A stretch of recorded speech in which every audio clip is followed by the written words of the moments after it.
السلام علیکم ورحمۃ اللہ وبرکاتہ۔ ناظرین، اب میں آپ کے سامنے قرآن پاک کی سورۃ آل عمران اور اس کی آیت نمبر 151 جسے اردو میں 51 کہتے ہیں، جس کا ترجمہ و تفسیر بیان کروں گی۔ السلام علیکم ورحمۃ اللہ وبرکاتہ۔ اللہ تعالیٰ کا نام لے کر ہم اپنا درس شروع کر رہے ہیں تاکہ اللہ تعالیٰ کی مدد ہمارے ساتھ ہو جائے اور ہم زندگی کے ہر میدان میں کامیاب ہو جائیں۔ تو ناظرین، اب میں آپ کے سامنے اپنا درس پیش کر رہی ہوں، توجہ فرمائیں۔ اس آیت کا عنوان ہے اسلام کا رعب، یعنی اس میں سنلقی فی قلوب الذین کفروا الرعب، اب ہم کافروں کے دل میں ہیبت ڈال دیں گے، بما اشرکوا باللہ ما لم ینزل بہ، اس لیے کہ انہوں نے اللہ کا شرک ٹھہرایا جس کی اس نے سلطان ہے، جس کی اس کی کوئی سند نہیں ہے۔ ومأواہم النار، اور ان کا ٹھکانہ دوزخ ہے۔ وبئس المثوى الظالمین، اور ظالموں کا وہ برا ٹھکانہ ہے۔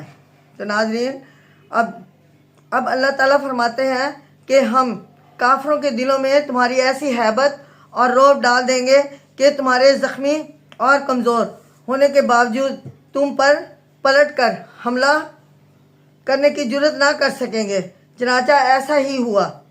لشکر کفار کا سپہ سالار ابو سفیان اپنی فوج لے کر میدان سے بھاگ نکلا۔ اسے ایک مرتبہ خیال بھی آیا کہ ایک تھکی ماندی زخم خوردہ فوج کو ہم یوں ہی آزاد چھوڑ کر چلے آئے، چلو پھر واپس آ کر ان کا کام تمام کر دیں۔ لیکن اس کے دل میں حق کی ہیبت اور اسلام کا رعب اس قدر پڑ چکا تھا کہ اپنے ارادہ کو عملی جامہ پہنانے کی اسے ہمت نہ ہوئی، اور اس کے برخلاف مسلمان مجاہدین نے اس کا ہمراہ الاسد تک پیچھا کیا، یعنی ایک جگہ کا نام ہے، اور اس کے بعد کبھی موقع نہ دیا کہ احد جیسا واقعہ پیش آئے۔ تو ناظرین، سچ تو یہ ہے کہ مشرک خواہ کتنا ہی زور لگائے ان کا دل کمزور ہوتا ہے، کیونکہ وہ خالق کو چھوڑ کر مخلوق کی عبادت کرتے ہیں۔ انسان میں اصل زور اللہ تعالیٰ کی امداد سے آتا ہے، جس سے کفار اور مشرک محروم ہے۔ جب تک مسلمان صحیح مسلمان رہے، کفار کے دلوں میں مسلمانوں کا رعب جمع رہا، بلکہ آج بھی مسلمانوں کے تنزل کے باوجود دنیا کی تمام کافر طاقتیں اس سوئے ہوئے زخمی شیر سے ڈرتی ہیں۔ اب ضرورت صرف اس امر کی ہے کہ مسلمان اپنے ایمان کی طاقت کو مضبوط بنائے، اللہ تعالیٰ کی نصرت امداد طلب کرے، رسول اکرم صلی اللہ علیہ وسلم کے احکام کی پیروی کرے، اور اپنے کھوئے ہوئے اقتدار کو نئے سرے سے حاصل کرنا شروع کر دیں یا حاصل کر لیں۔ تو ناظرین، اب میں آپ کے سامنے قرآن پاک کی سورۃ آل عمران اور اس کی آیت نمبر 152 جسے کہتے ہیں، مسلمانوں کی آزمائش، یعنی اس آیت کا عنوان کچھ ایسے دیں گے کہ مسلمانوں کی آزمائش اللہ تعالیٰ نے جنگ احد میں کی۔ وَلَقَدْ صَدَقَكُمُ اللَّهُ وَعْدَهُ إِذْ تَحُسُّونَهُمْ بِالْإِذْنِ، اور اللہ تو تم سے اپنا وعدہ پورا کر چکا جب تم انہیں خدا کے حکم سے قتل کرنے لگے، بِإِذْنِ حَتَّى إِذَا فَشِلْتُمْ وَتَنَازَعْتُمْ فِي الْأَمْرِ، یعنی جب تم انہیں خدا کے حکم سے قتل کرنے لگے، یا یہاں تک کہ جب تم نے نامردی کی اور کام میں جھگڑا ڈالا، یعنی فی الارض وعصیتم من بعد ما اراکم، اور نافرمانی کی اس کے بعد کہ تمہیں تمہاری خوشی کی چیزیں، ما تحبون، اس کے بعد تمہیں تمہاری خوشی کی چیزیں دکھا چکا، منکم من یرید الدنیا، تم میں سے کوئی دنیا چاہتا تھا، وَمِنْكُمْ مَنْ يُرِيدُ الْآخِرَةَ، اور کوئی تم میں سے آخرت چاہتا تھا، ثُمَّ صَرَفَكُمْ، پھر تمہیں ان پر سے الٹ دیا تاکہ تمہیں انکم لیبتلیکم، تاکہ تمہیں آزمائے اور وہ تمہیں معاف کر دے، وَلَقَدْ عَفَا عَنْکُمْ، وہ تمہیں معاف کر دے، وَاللَّهُ ذُو فَضْلٍ عَلَى الْمُؤْمِنِينَ، اور ایمان والوں پر اللہ کا فضل ہے۔ تو ناظرین،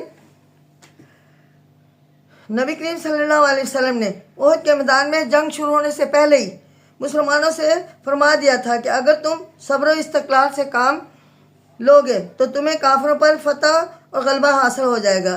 اللہ تعالیٰ نے اپنا یہ وعدہ جنگ کے شروع میں سچا کر دکھایا۔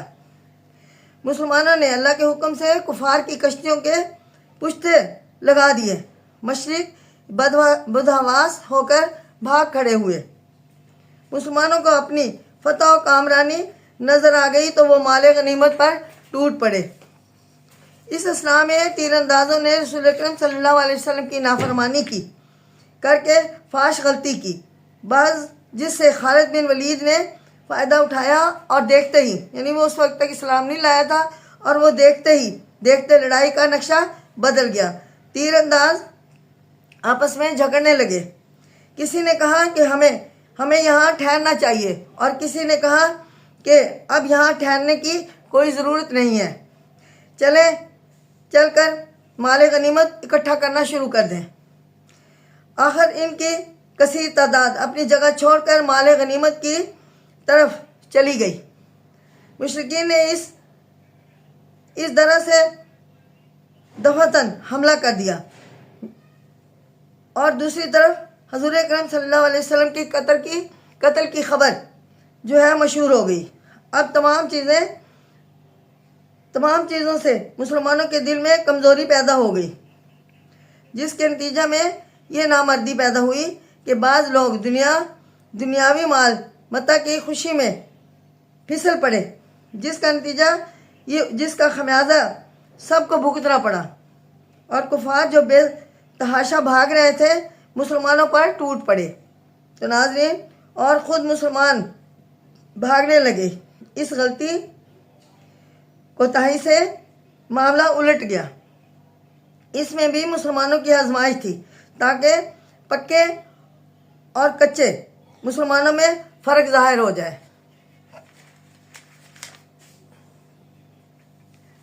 یعنی جو پختہ ایمان والے تھے ان کا پتہ چل جائے، اور جو کمزور ایمان والے تھے ان کا پتہ چل جائے۔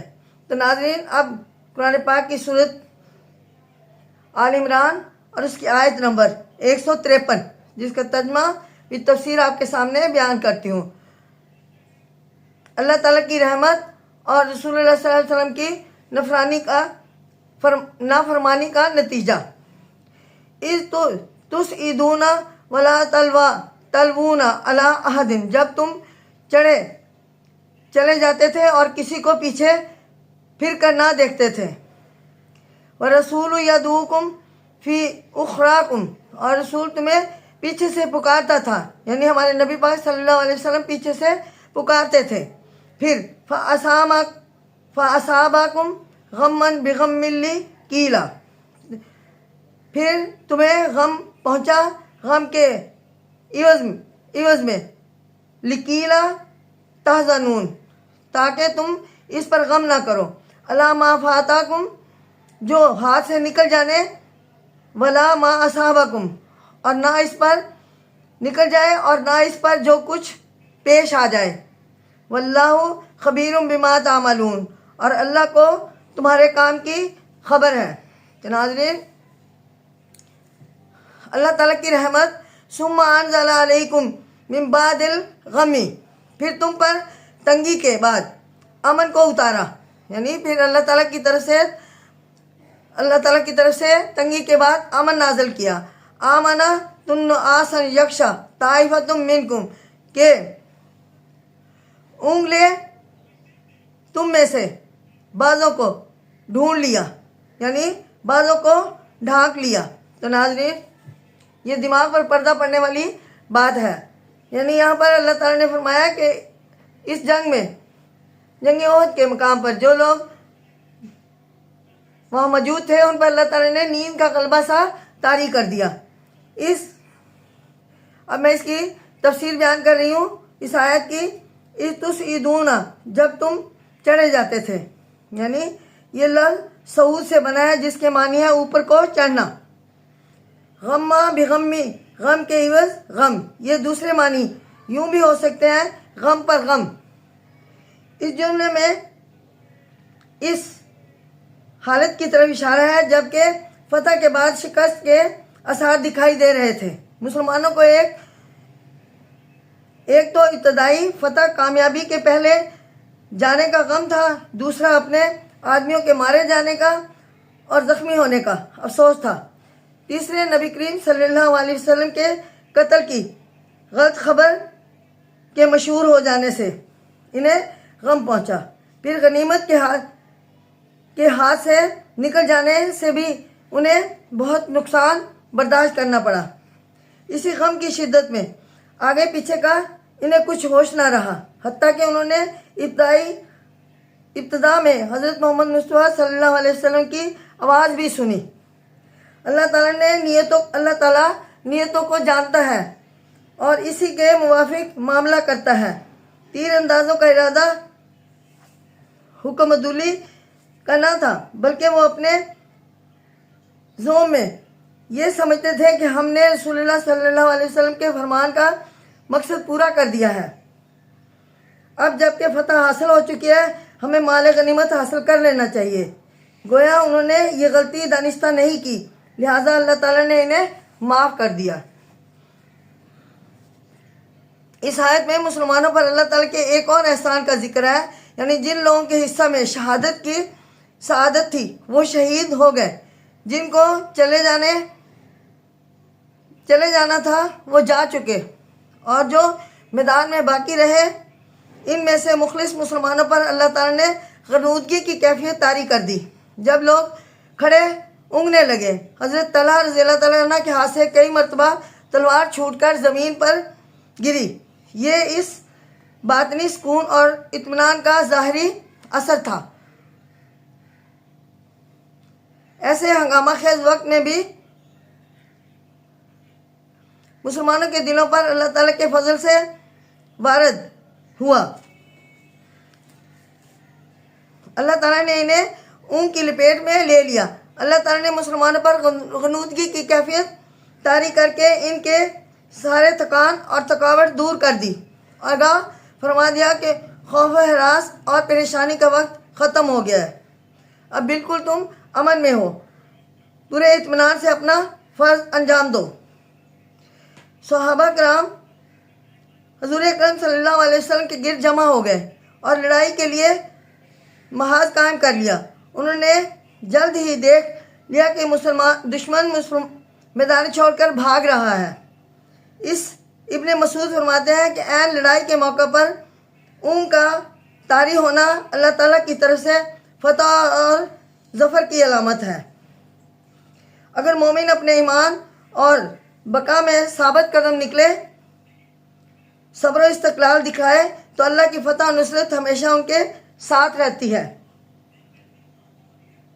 اور دشمنان حق غالب خاسر ہو کر واپس لوٹتے ہیں۔ میدان جہاد میں اصل طاقت دل کا اطمینان، عزم، حوصلہ کی بلندی میں ہے۔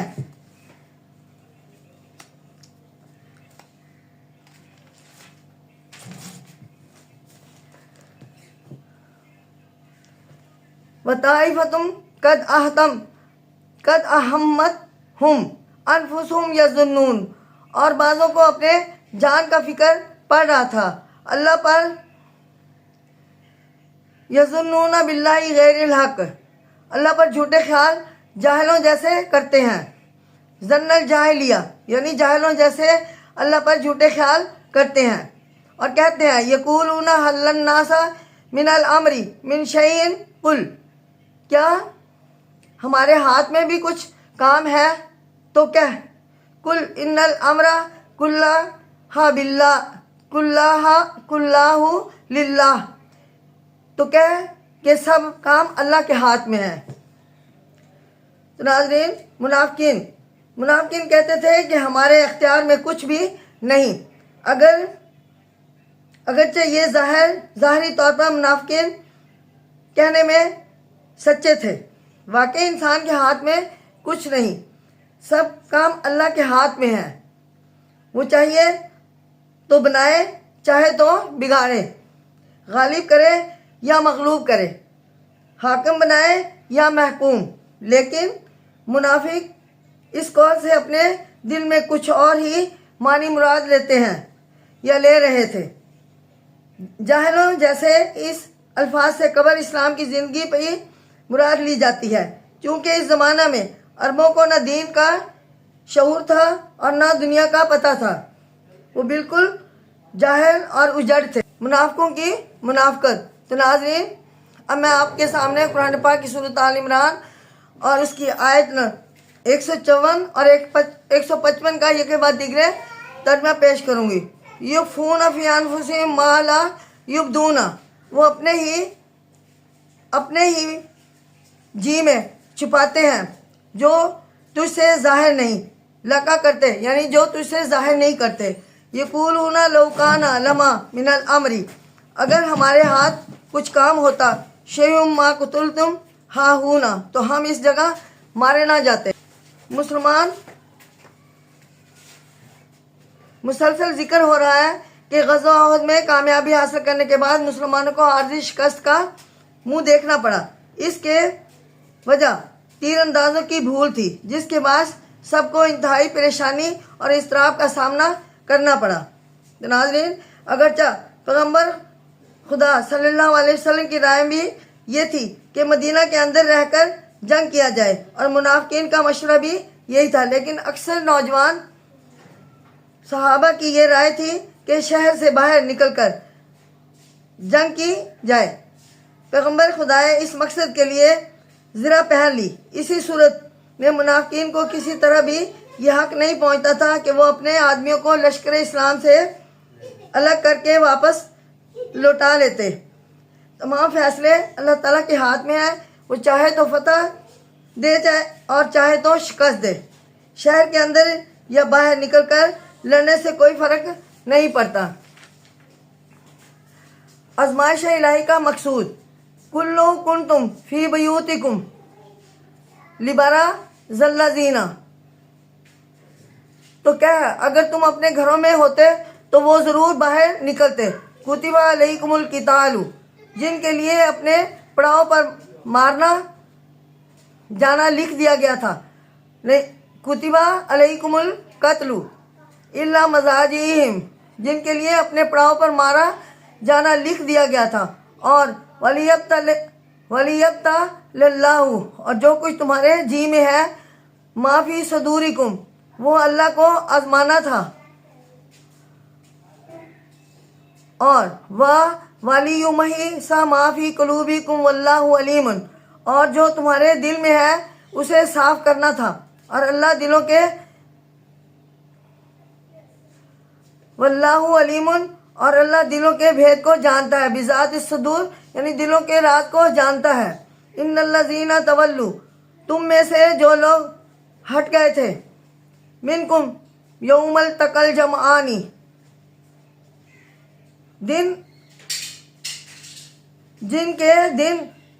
جس دن وہ فوجیں لڑیں، سو شیطان نے انما استرلاہم ہم الشیطان بازیہم ما کسبوا، سو شیطان نے انہیں بہکا دیا اس کے گناہ کی شامت سے، ما کسبوا یعنی اس کے اپنے کیے کے سبب۔ وَلَقَدْ عَفَا، اور انہیں اللہ بخش دے گا، وَلَقَدْ عَفَا اللَّهُ عَنْهُمْ، اللہ انہیں بخش دے گا، ان اللہ غفور الرحیم، بے شک اللہ بخشنے والا حلیم ہے۔ تو ناظرین، اس آیات کی ترجمہ میں نے بیان کر دیا اور تفسیر پیش کر رہی ہوں۔ اس آیات میں منافقین کو کہا گیا ہے کہ طعن و تشنیع اور حسرت و افسوس کا کچھ فائدہ نہیں۔ اللہ تعالیٰ نے ہر شخص کی موت کا مقام، اس کا وقت اور سبب ازل سے لکھ دیا ہے، جو ٹل نہیں سکتا۔ اگر تم گھروں میں بیٹھے رہتے اور بالغرض محال تمہارے ہی رائے مانی جاتی تو بھی جن کی تقدیر میں عہد کے پڑاؤ پر مارا جانا وہ لوگ کسی نہ کسی طرح اپنے گھروں سے نکل کر اس مقام پر پہنچ جاتے اور وہی مارے جاتے۔ تو ناظرین، یہ خدا کا احسان ہے کہ وہ لوگ جو اس جنگ میں مارے گئے وہ اللہ کے راستے میں بہادروں کی موت شہید ہوئے، اور اس پر پچھتانے اور افسوس کرنے کا کوئی موقع نہیں۔ جس طرح ایک نیکی سے دوسری نیکی کی توفیق بڑھتی ہے، اسی طرح ایک گناہ سے شیطان کو موقع ملتا ہے کہ انسان کو دوسرے گناہوں کے لیے آمادہ کرے۔ جنگ اور عہد میں شیطان نے ان کا قدم ڈگمگا دیا، لیکن اللہ تعالیٰ نے مسلمانوں پر اپنا فضل کیا اور انہیں تباہ کن شکست سے بچا لیا۔ ناظرین، اب میں آپ کے سامنے قرآن پاک کی سورت آل عمران اور اس کی آیت نمبر 56 جس کا ترجمہ تفسیر بیان کرتی ہوں۔ اس کا عنوان ہے کہ منافقوں کی چال۔ یا ایھا الذین آمنوا لا تکونوا کالذین، اے ایمان والو تم ان کی طرح نہ جاؤ، کالذین کفروا جو کافر ہوئے، وقالوا لاخوانہم اور اپنے بھائیوں کو کہتے ہیں، اذا ضربوا فی الارض جب وہ ملک میں سفر کو نکلیں، او کانوا غزا لو کانوا عندنا یا جہاد میں ہو اگر ہمارے پاس رہتے تو مامو تو وما قتلوا لیجعل اللہ نہ مرتے اور نہ مارے جاتے، تاکہ اللہ ان کو اس گمان سے حسراتن فی قلوبہم اس گمان سے ان کے دل میں افسوس ڈالے۔ تو ناظرین، اس آیت کا تفسیر میں کچھ ایسے بیان کرتی ہوں۔ مسلمانوں کو یہ ہدایت کی گئی کہ تم منافقوں کی طرح اپنے لغو خیالات کو دل میں جگہ نہ دو۔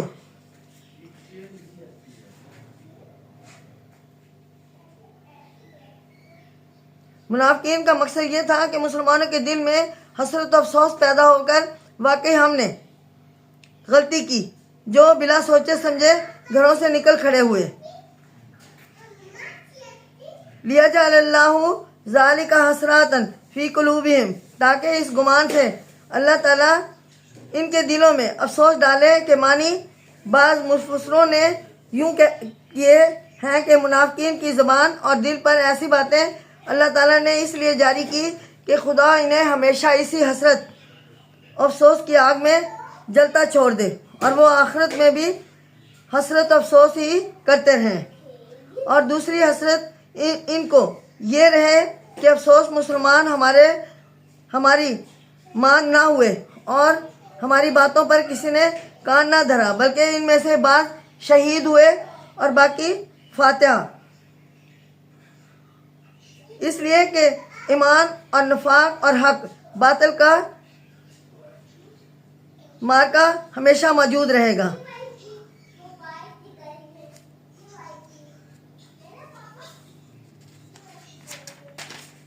ناظرین، اب میں آپ کے سامنے قرآن پاک کی سورت آل عمران اور اس کی آیت نمبر 157 اور 58 156 57 اور 58 یہ کے بعد 3 آیات کا ترجمہ و تفسیر بیان کرتی ہوں۔ موت، جس کو عنوان دیا ہے موت اور حیات کا مسئلہ۔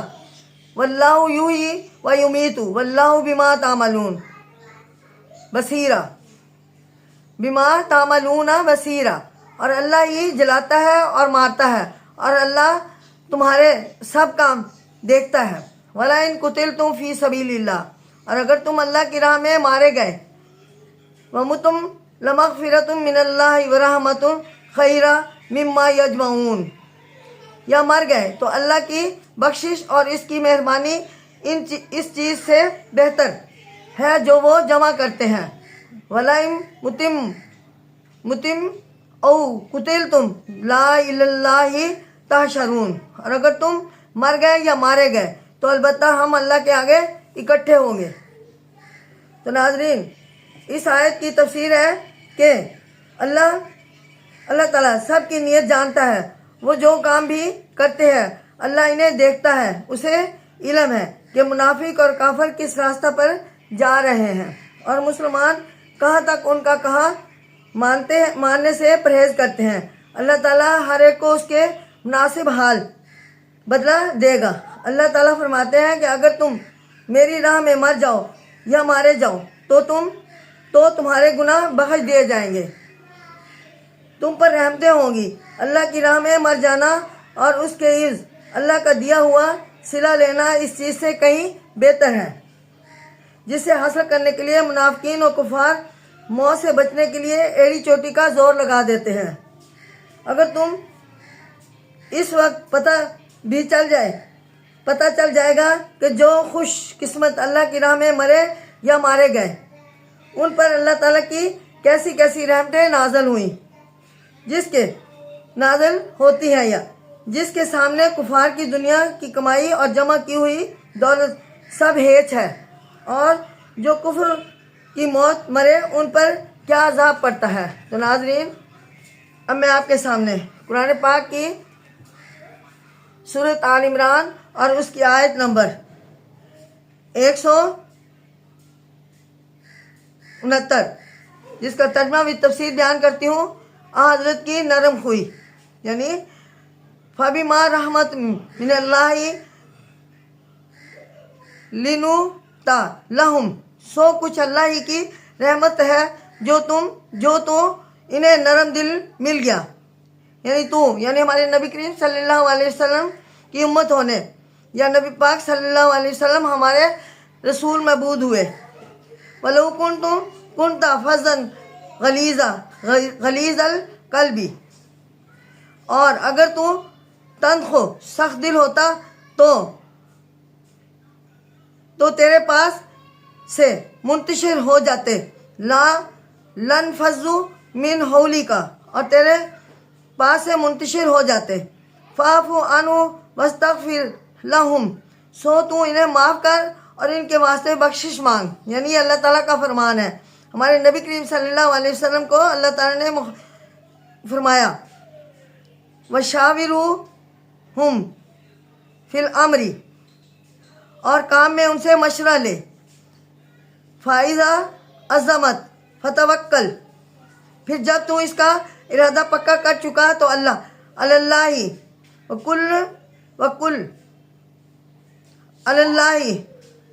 تو اللہ پر بھروسہ کر۔ ان اللہ یحب المتوکلین، اور اللہ تو کل کام کرنے والوں سے محبت کرتا ہے۔ یعنی ناظرین، اب میں اس آیت کی تفسیر آپ کے سامنے بیان کرتی ہوں۔ ان کی اصلاح کی غرض سے آپ ان کی کوتاہیوں کو نظر انداز کرتے رہے، یعنی ہمارے نبی کریم صلی اللہ علیہ وسلم ان کی کوتاہیوں کو معاف کرتے رہے یا نظر انداز کرتے رہے۔ یہ قوم آپ کے گرد جمع نہ ہو سکی، یعنی آپ صلی اللہ علیہ وسلم، اللہ تعالیٰ کی یہ گنتی کتنی بڑی رحمت ہے کہ اس نے اپنے پیغمبر کو اس قدر خوش اخلاق اور نرم خو بنایا۔ اگر رسول اکرم صلی اللہ علیہ وسلم تند خو یا سختی سے پیش آنے والے ہوتے تو کیا معلوم مسلمانوں سے اس معاملہ میں کیسا رویہ اختیار کرتے۔ ان کی اصلاح کی غرض سے آپ ان کی کوتاہیوں کو نظر انداز کر دیتے ہیں۔ اب اگرچہ خدا انہیں معاف کر چکا ہے، تاہم ان کی مزید جوئی کے لیے ہم سے ان کے لیے معافی طلب کیجیے، تاکہ ان کے ٹوٹے ہوئے دل مطمئن ہو جائیں۔ ان سے ضروری معاملات میں مشورہ لیا کریں۔ مشورے کے بعد جب کوئی بات طے ہو جائے اور ارادہ پختہ ہو جائے تو خدا پر توکل کر کے اس پر سب قائم ہو جائے، کیونکہ اللہ تعالیٰ توکل کرنے والوں کو پسند کرتا ہے۔ تو ناظرین، اب میں آپ کے سامنے قرآن پاک کی سورۃ آل عمران اور اس کی آیت نمبر 160 جس کا ترجمہ و تفسیر بیان کرتی ہوں، جس کو اللہ تعالیٰ نے عنوان دیا ہے، اس آیت کا عنوان یہ ہے کہ نصرت الہی۔ اَيَنْصُرْكُمُ اللَّهُ فَلَا غَالِبَ لَكُمْ، اگر اللہ تمہاری مدد کرے گا تو تم پر کوئی غالب نہ آئے گا۔ فَإِن يَخْذُلْكُمْ